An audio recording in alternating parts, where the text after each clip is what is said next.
आज कुछ चीजें, मैं साधारण चीजें आपको जीवन में बताता हूं जो सच्चाई है। देखिए, ऐसा नहीं होता कि अगर आप मांसाहारी हैं या नॉन वेजिटेरियन हैं तो आपके साथ गलत ही होगा। अगर आप अल्कोहल लेते हैं तो ऐसा नहीं है कि हर एक के साथ गलत होगा। ऐसा नहीं है कि हम जीवन में कुछ ऐसे काम करते हैं जो ज्योतिष में या सनातन में वर्जित हैं तो आपके साथ गलत ही होगा। ये कह के डरा देना कि खाली नॉनवेज छोड़ दीजिए सब कुछ अच्छा हो जाएगा, या अल्कोहल मत पीजिए सब कुछ अच्छा हो जाएगा, ये सच्चाई नहीं है। हम सच्चाई से फिर दूर हट रहे हैं। सबसे इंपॉर्टेंट है हमारा कर्मा क्या है, हमारे कर्म क्या है, हम जीवन जीने की पद्धति क्या है हमारी, हम उस ईश्वर के कितने नजदीक हैं। जब हम ईश्वर के बारे में सोचते हैं, ईश्वर के बारे में पढ़ते हैं, ईश्वर के ज्ञान की चर्चा करते हैं, तो ऐसा नहीं है हमें ईश्वर की जरूरत है। ईश्वर को भी आज के युग में अच्छे लोगों की जरूरत है, अच्छी आत्माओं की जरूरत है। जब हम उस संगत में आ जाते हैं, हम ईश्वर की बात करते हैं, हमारे कर्म अच्छे होते हैं, तो फिर ये धीरे धीरे नॉनवेज, अल्कोहल और ये सब चीजें जीवन से अपने आप हटने लगती हैं। ऐसा कोई चमत्कार ज्योतिष में नहीं है कि ये नॉनवेज छोड़ देने से कल से आप महात्मा हो जाएंगे, या अल्कोहल बंद करने से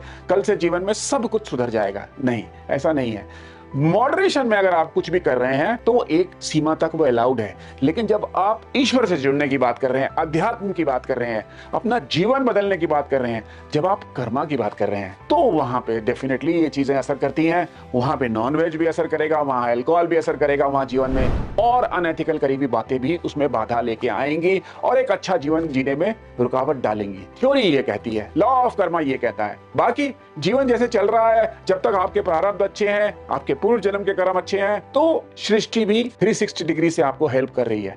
कोशिश करिए यहाँ पे भी आपके कर्म अच्छे रहें, ताकि उन कर्मों में, संचित कर्मों में वो पॉजिटिव कर्म जुड़ते जाएं और आगे आने वाले जीवनों में इस जीवन को आखिरी जीवन मत मानिए। बहुत सी लोग, 99% लोग इस जीवन को समझते हैं यही जीवन है, इसके आगे कुछ नहीं है, जबकि जिसको पता चल गया है वो आगे की ज्यादा चिंता करता है, बिकॉज ये तो खत्म होने वाला है, ये तो खत्म होगा ही, आज नहीं तो कल।